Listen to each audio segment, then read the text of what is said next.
Hello everybody. We are back after a huge rainstorm yesterday, and we've got the peppers out again today, hardening off, trying to get them used to the weather outside so we can get them planted. But that's not what we're doing today.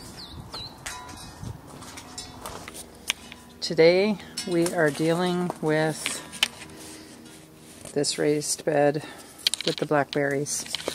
The first thing that we need to do is build a trellising system for it.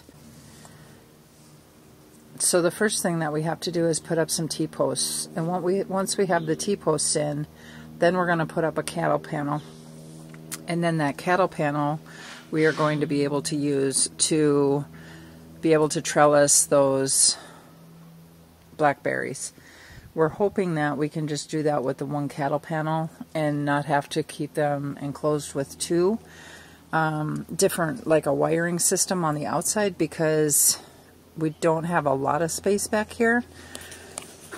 And I'm also going to need an area. So here's the outside of the bed right here. And I'm going to need an area to be able to get in to this back corner. See how it's sitting back in that corner, and then the other raised bed is right here. So we're going to try to figure out a way to put a plank or something in here so that I can get back in that back corner to be able to do any harvesting that I can do off of the berries that are in the back. So that's what we're going to get started with. But first we need to take down this ring, because once the vines and stuff are up for those blackberries, we're not going to be able to use that. The vines are going to cover it and we won't be able to see it. So I'd rather put that somewhere else where it'll be of more use. And I'm thinking I want to put it by the chicken coop to see what's going on over there at night.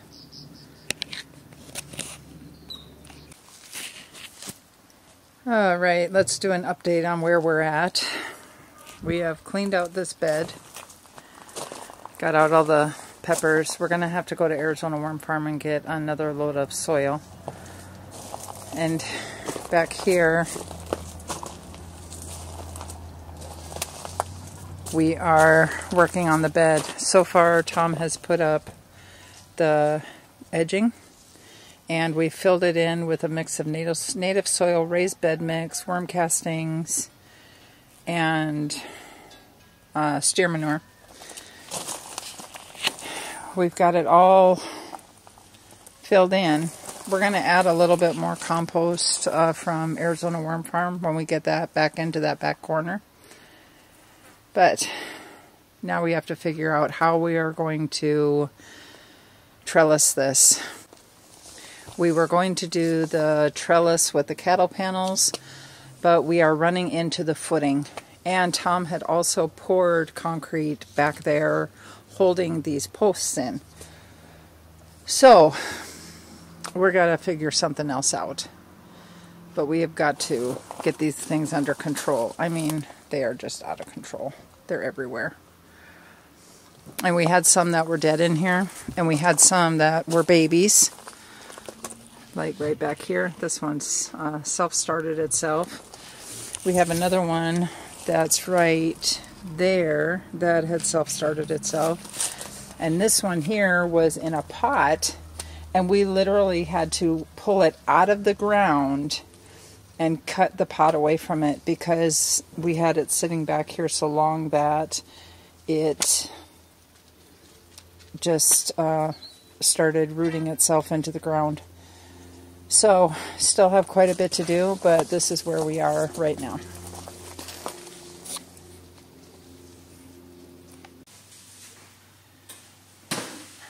Alright, we are back in the kitchen at our disaster of a table. My goal today is to get this cleaned off.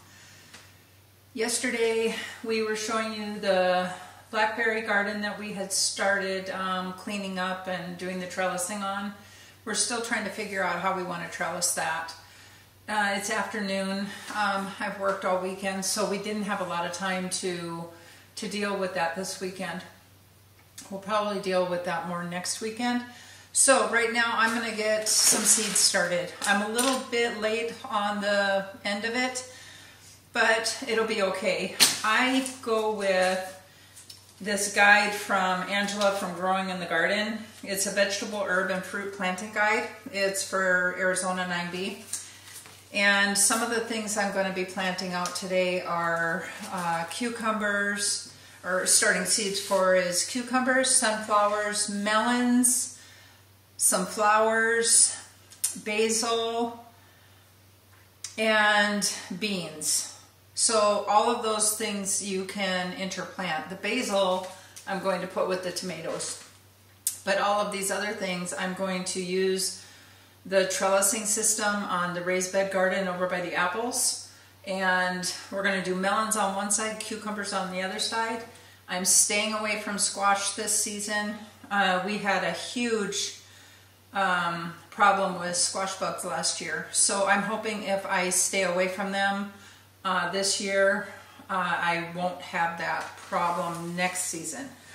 So I might try them in the fall during monsoon season, but as for right now, I'm not putting energy into squash plants.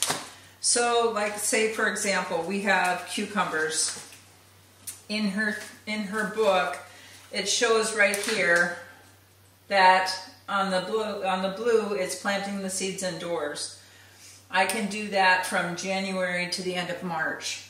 And then you can start planting the seeds outdoors from your transplants from end of February all the way until end of April.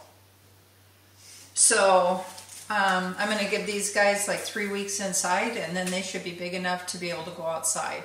I feel like they have a better chance of survival if I get them start with transplants instead of seeds, because we get such a huge bird pressure if I do seeds. They're out there, needless to say my chickens too, but I just feel like we're going to get better plants and more plants if we start them indoors. So let's get started with that, and I'll show you what I planted when I'm done putting the seeds in here.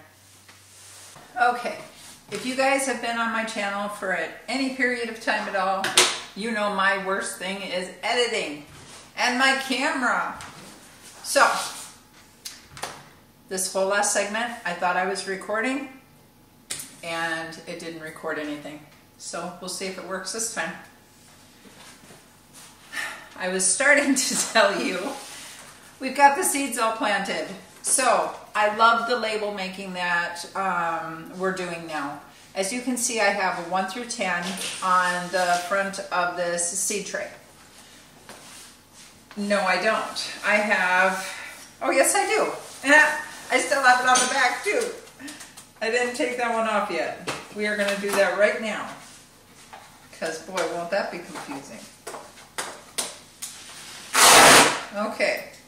Remove any labels that you have on your trays before you start another seed start. Goodness, Debbie. Okay.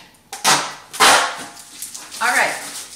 Now, 1 through 10, and then I have my paper, rows 1 through 10. First row, I did all basil. If you've watched the previous videos, you saw how we were doing basil tea, which I learned how to do from Jess on Roots and Refuge, and I fell in love with it. It is so sweet and just delicious. I shouldn't say sweet, it depends on which type of basil you use. Last year I used a Thai basil, so it kind of had a spicy zing to it, but it was so refreshing. And we're doing a purple opal basil, a sweet basil, the Thai basil, and I'm going to try a Greek basil this year. And then in row 2 and 3, we're doing sunflowers. Because my plan is, on one side of the raised bed, we're going to do cucumbers. On the other side of the raised bed, we're going to do melons. I'm staying away from the squash. So in between the cucumbers, I am going to put sunflowers. I'm doing the larger sunflowers like the Titan, the Mongolian, the Solar Eclipse is supposed to be large, the Lemon Queen, large Russian. The Evening Sun is a smaller one, and the Chocolate Cherries are smaller, but they're so beautiful and they're mixed colors, and oh, I love the different colors of the sunflowers. But my thought is that the cucumbers will be able to also use the sunflowers to crawl up. So we've got the sunflowers, and then we've got row 4 is where we did the cucumbers. Row 5 we did a bunch of different zinnias. I'm trying some double-headed ones this year to see if they turn out. And then on row 6 and 7 we're doing different types of melons. And I have the same thought on those, with the sunflowers next to the melons, and the melons being able to use the sunflowers as a binding system as well. And then in between the melons and the sunflowers, we're also going to do beans. All of these are companion plants. They work well with one another. So we're going to try some different varieties of beans. We have some pole beans, which will be able to use the trellising system or the sunflowers, and we have bush beans. So with the melons, I did the smaller varieties. I'm not doing like the Amish melons, you know, the big melons. I'm also not doing winter squashes, you know, anything that's big that I want to go up the trellis, because I don't want all that weight on the trellis. So I'm trying like lemon drop melons, Tigger melons, Kajari melons. What are the other ones that I have in there? Sweet Passion, lemon drop. Picasso's a little bit more bigger, is a little bit heftier. The Chamois, Crenshaw, but I'm thinking with the Crenshaw we're going to put those in pots under the trees and see how they do under there. So we've got that all done. Now, one of the exciting things I wanted to tell you guys that I did was I went to my first seed swap, and it was a blast. Angela from Growing in the Garden put it on, and I can tell you from all the seeds that she brought, that she put so much work into that, and I just want to thank her personally for that. A beautiful drive. It took us about an hour and a half to get there, but the drive was absolutely beautiful, and you get there on the ranch and there's all these horses and mountains, and it's just beautiful. It was a great day. I am on her Patreon, and that was who the invite was for, from 10 to 11. And then from 11 to 12, they were doing community. So people from the community could actually come to do the seed swap. You didn't have to be on her Patreon. And so we got to meet a bunch of people that, you know, you see them online, you know, you talk to them, but you don't know who they are in person. So it's nice to always put a name to a face.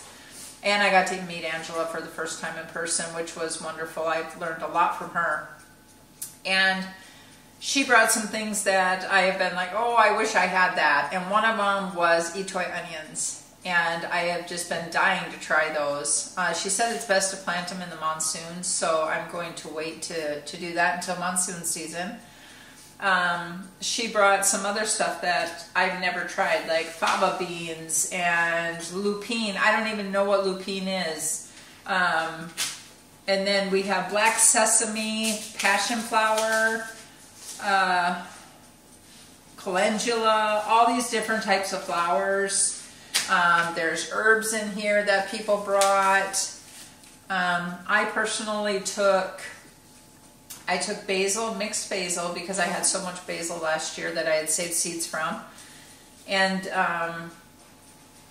there was something else I took. Nasturtiums? Was that what I took? So yeah, we had nasturtium seeds that we had saved.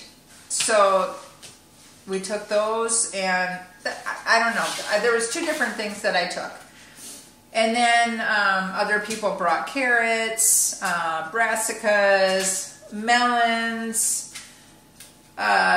roselle hibiscus, and this is really interesting right here. These are bay laurels. Somebody had brought, I don't know if it was Angela or somebody else, but they had brought bay laurel branches, and these are hard to find. Sometimes the nurseries have them, but I've never seen them. So you really need to get a cutting from somebody. So somebody brought branches. I took one branch and I cut it in 3 different places. And then I already did this on the video that I thought I had recorded. So I'll take this out and just do it again. It can't hurt to have more rooting hormone. But what she said is you take your branch, and then any leaves that are where you cut, you rip all the leaves off except for like 3 on the top. Then you take those 3 and you cut them in half. So take half of it and cut it off.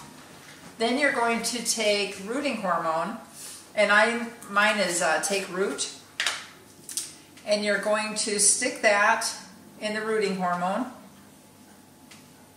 and then you're going to take that and you're going to put it into a pot of dirt, just like that. And then with the bay laurels, they're tropical, so they like humidity.